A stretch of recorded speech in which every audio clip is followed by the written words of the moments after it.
me ducks, it's Simon here. Welcome back to the Hermit's Cave. We are halfway through the week. This has gone quick, hasn't it? It feels like 2 minutes since I was here last Wednesday saying that it was hump day, the turn of the week, and here we are again on another Wednesday. Today is I've got none left. I'll need to go and get some from the other side of the room. Okay, let's go with some Banjara rosemary. I bought these when I was with Sandra. It's one of her favourites. I wasn't over impressed, but actually just smelling them now, they smell really good. And I do like the Banjara range, so we'll give that one a go. So yes, today is a bit of a special day because summer has officially started. Where I work, we've gone into our summer holidays. So I have treated myself to a glass of wine to officially celebrate. It's not very often I have a drink of wine, but I thought I'm gonna have one today. I'm still in work for a couple of weeks, but it's a much slower pace because there's only a skeleton crew of staff in doing admin and reports and that sort of thing. So yeah, enjoy summer, everyone. Anyway, the reason why I'm here today is because I'm going to be having a look at Woodland Fairy Tale Tarot, Magic, Folklore and Plants. And this is a tarot deck and guidebook set that has been released by US Games. I did show it on, Cheryl and I showed it on our spotlight a couple of weeks ago. I still have 3 more decks to show after this one to get through the walkthroughs of all the ones that came out in July. But this is a nice magnetic set, nice and compact. We've got quite a chunky book, which the artwork in this is really nice. And I don't think there's enough fairy tale tarot decks out there. I mean, compared to like cat tarot decks, of which there is, thousands, might be a slight exaggeration, but there does seem to be a lot. Fairy tales, really, I love fairy tales, and I don't think you can ever be too old to get the message of a fairy tale. There's always a moral, isn't there? And it's great to teach children those morals. But actually, especially when you look at things like Grimm's fairy tales or Hans Christian Andersen, I can't get enough of them. I've still got a ton of books on my bookshelf that are fairy tales because I think they appeal to us at any age, really. And the message of the tale is always important through life. In this book, you do get a 4-page rendition, colour rendition of the card. When it comes to the minors, you get a thumbnail piece. But there's a lot of information here, so it tells you what the card is referring to. So here you can see this is Princess and the Pea. And then it tells you about the story. So this is a tale of a young woman who professes to be a princess, contrary to the opinion of others. To discover whether she's telling the truth, a pea is hidden beneath the 20 mattresses upon which she sleeps, as it is believed that only a true princess would feel its presence. The following morning, the girl recounts her nightmare discomfort caused unbeknownst to her by the pea, confirming her delicate royal lineage. Awareness, sensitivity and kindness are true strengths represented by this card. So it then goes into the card meaning, which does not confront with violence or aggression, but with tenderness that can tame even the fiercest beast. Strength is as powerful as a small pea, like the lentil, a tiny legume from the tenacious plant that nourishes and produces beautiful flowers. So because this is a deck of flowers as well, it's linking that to the lentil. And then there's a little message here. The strength card asks you to focus on the ability to see beyond, take care of things, and if necessary, make yourself small to restore peace and harmony. Just going to move that because that incense is very smoky. And you get the same amount of text for the miners. It's just that, you know, you're getting the image and text on one page rather than two like this. So the table of contents, you've got the tarot, fairy tales and forest plants, major and minor arcana, and then a little bit about before consulting the tarot. So there's a little bit of an introduction here, the deck structure, and then each of the suits. So there's a different fairy tale for each major card, but each minor suit corresponds to a fairy tale. So here it says Wands is Hansel and Gretel with Calendula, not sure what that is. Sword, Sleeping Beauty, the Bramble and the Rose. Cups is the Goose Girl at the Well, the Lotus Flower. Pentacles is Little Thumb and Pomegranate Flower. So linking the story with the plant. I'll just see if it's here, because we wondered when we did this whether Little Thumb was Tom Thumb or Thumbelina or... The tale of Little Thumb is an earth story starting with the pebbles he uses to mark his way home. Yeah, it doesn't say whether it's Tom Thumb. Then we get the structure here. So our court cards. So we've got Hansel and Gretel, the witch and the father for the courts, linking to the story of Hansel and Gretel. And then the swords, what was the swords again? Sleeping Beauty, we have the crayfish, the prince, Rosamond and the king.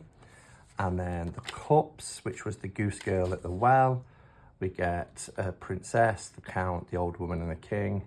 And then we've got Little Thumb, Little Bird, Ogress and Ogre. And then the correspondences with the plants. So it's quite nice. I think the book will be a useful tool to help navigate the deck. Now, when it comes to the cards, we've got a box within a box. I never quite know why they do that, because the cards would have fitted in there quite nice, but I suppose it's an extra layer of protection, if nothing else. So let's get the cards out. They are a glossy cardstock, which is unusual really for US games, but hey ho. They're large cards, so to do a card size comparison, you can see here that it's taller and wider than a standard, and this is normally a standard US game size, so these are a little bit more generous when it comes to size. It's a thick deck. The cardstock is quite thick. As I said, it is a glossy cardstock as well, but it's a nice size. They're a borderless card, so you get a lot of image, and then you get a little banner at the top for the number and a larger banner at the bottom for the title. And then that's the same through the minors until you come to the courts, which just has the titles at the bottom. So that's the cards. Let's bring the camera down and we'll take a look in closer detail. Okay, so hopefully that's in frame quite nicely. I mean, some images are easy to depict the fairy tale than others. Fairy tales as well represent lots of different cultures and geographical areas. So, you know, I was once married to an American, and I still remember some fairy tales that we have over here that they weren't aware of, and vice versa. But this one is Jack and the Beanstalk, which, as you know, is about a very poor boy who traded I think it was a cow or a bull for some magic beans. And when he returned home, his mum was so angry that she threw the beans out the window, and the next day this beanstalk had grown. And he climbed it. And that's excellent, isn't it, for the fool setting out on an adventure. He didn't know where that beanstalk at this point was going to take him. But he saw it as an opportunity and an adventure. So off he went to explore with a sense of wonderment and awe. So I think that's a great full card. We have Aladdin here, and again, Aladdin is brilliant for that manifestation, you know, using magic and making things appear. Notice as well the association that you get with the plants. So obviously for Jack and the Beanstalk, it's the bean. Here we've got grapes on the vine. So you get the message, the tarot archetype, I should say. You get the fairy tale association, but you also get the plant association too. Our high priestess is the old woman of the woods, and that's not a fairy tale that I'm that familiar with really, so I'd enjoy reading the book and finding out a little bit more. But the plant here is mugwort. The Empress here, the elder bush.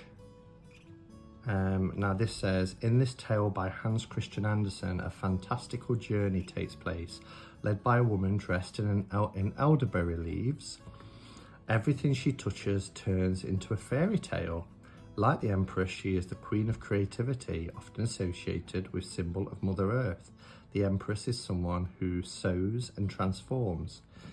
And the elderberry is the associated plant that comes with that. The Emperor, of course, has to be the Emperor's new clothes, which is great. And the plant here is the fern. So I'm sure we can all guess who the Hierophant is, which is Alice in Wonderland. And I can't pronounce, I'm assuming it's a type of mushroom or toadstool, but I think it's Amantia muscaria. So, yes, the mushroom of fairy tales that has hallucinogenic properties that shamans consider sacred. That's interesting. I never thought of the fact that she might have partaken of some magic mushroom. It would explain a lot, wouldn't it?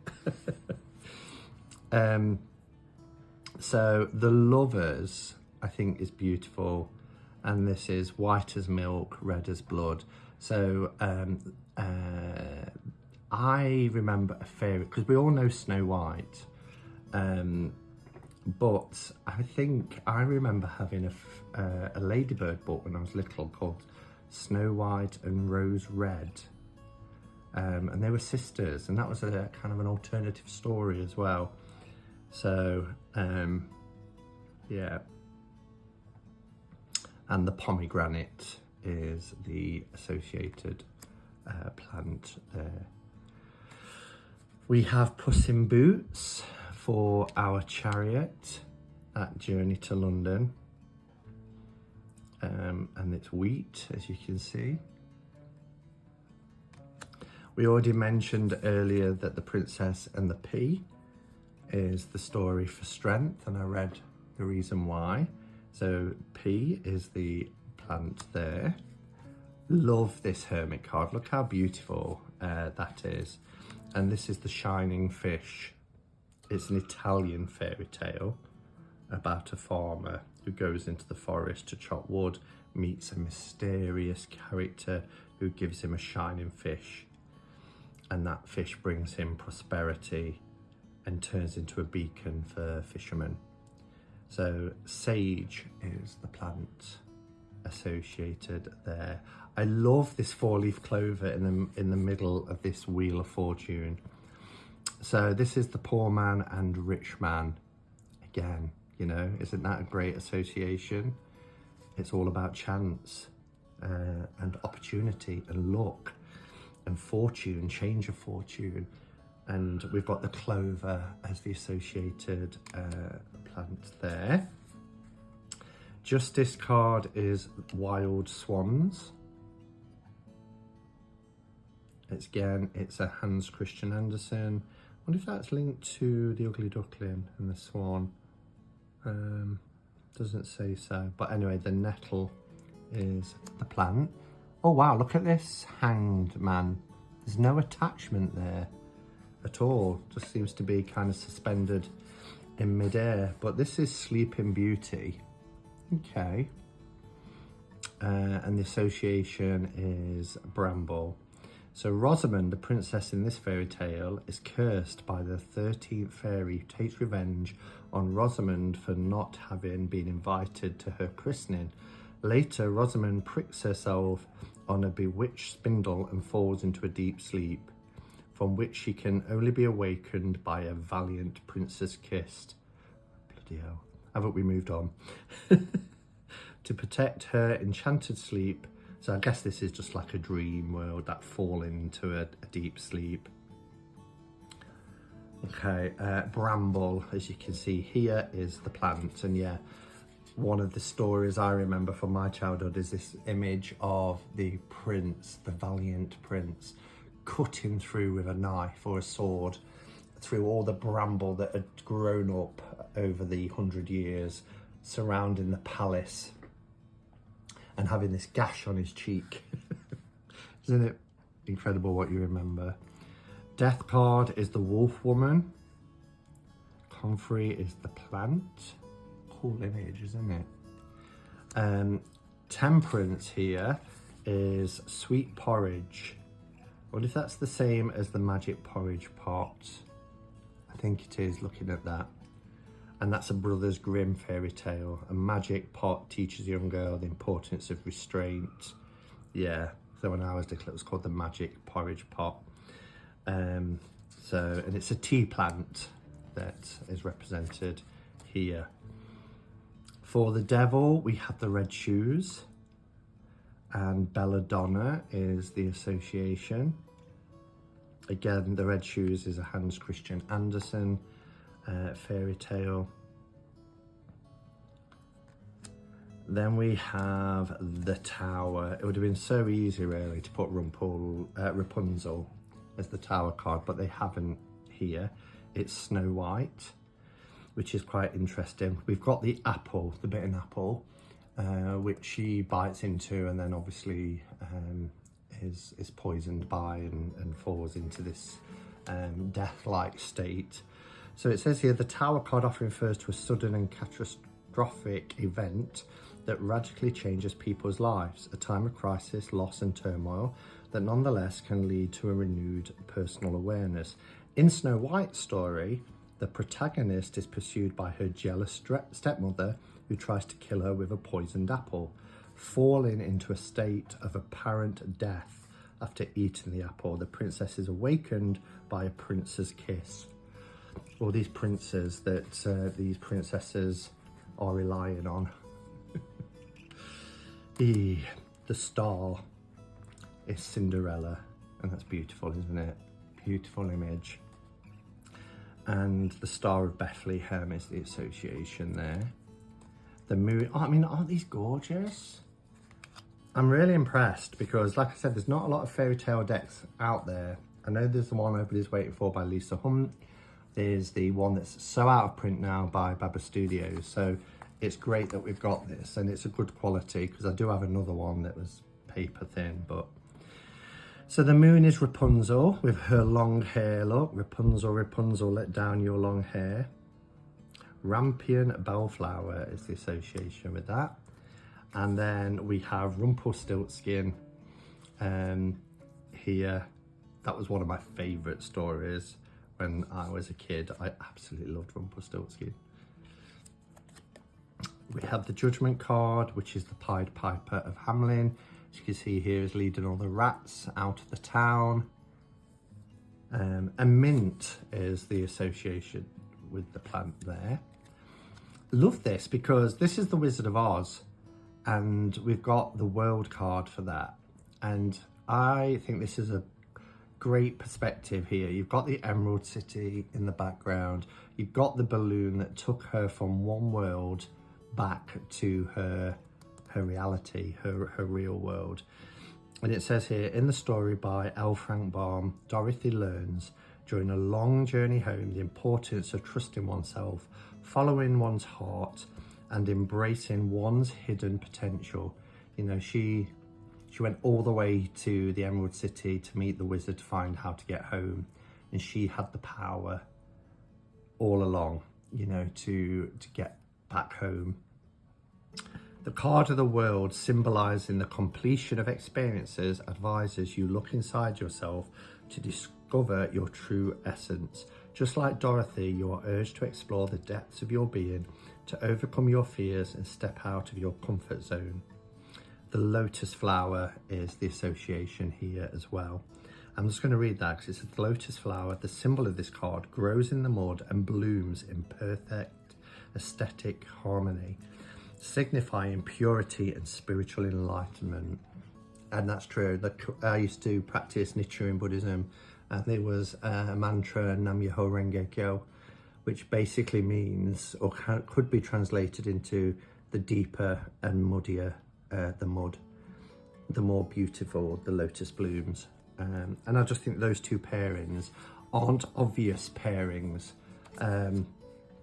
but you know, that's the beauty of this deck, is that sometimes they've gone with the obvious, but other times, you know, they've really kind of gone out on a limb and given you something that's quite something to think about.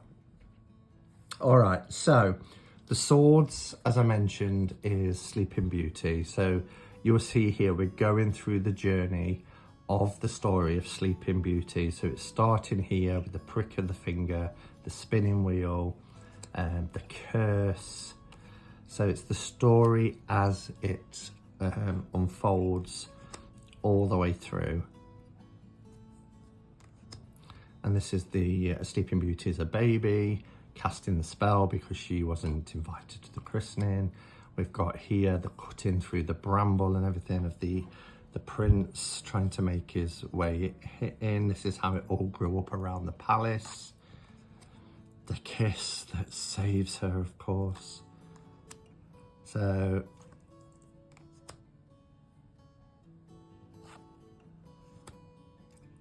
look at that.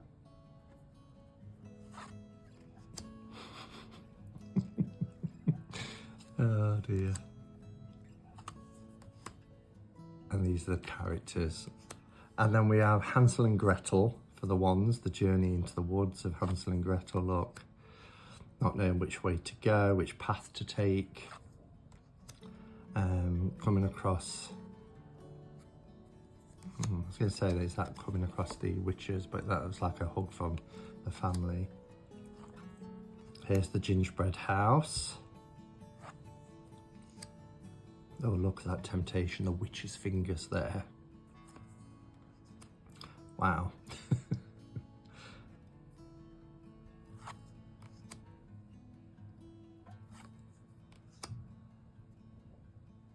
And again, there's information in the book telling you the story. So a great way to learn about the fairy tales as well, isn't it? So we've got Hansel and Gretel, and the witch and the father. The cups is the goose girl, which is not a fairy tale that I'm not familiar with really, if at all. So I'm not sure if it's the one I'm thinking of. I think does she become a goose? I do need to read up on it. But I love the artwork. It's like you would get inside inside a children's book. I'll have to have a look who the illustrator is for this actually. And then the pentacles is Little Thumb. We've got a giant there, or an ogre with lots of money.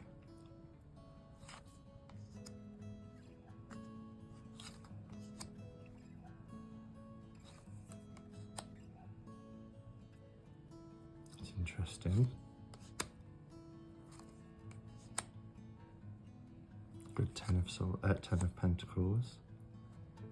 Page.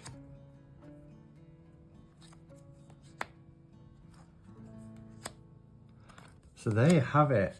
I think that is great. I really like that. I like that we get a different fairy tale for the majors, but I like the storyboard feel.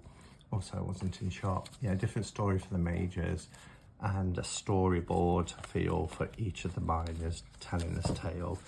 I just wanted to have a quick look at,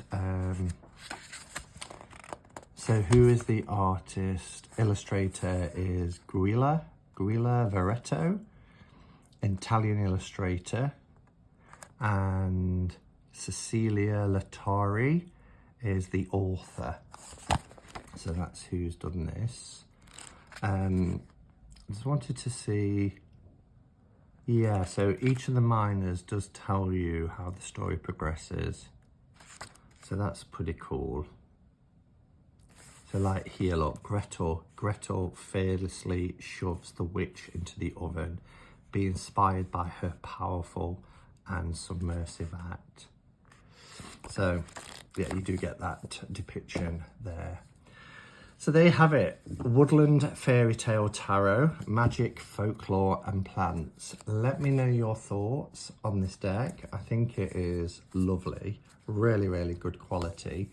And I'm just pleased there's another fairy tale deck out there to add into our collections. Thanks for watching, everybody, and until tomorrow, go in peace. Namaste and blessed be.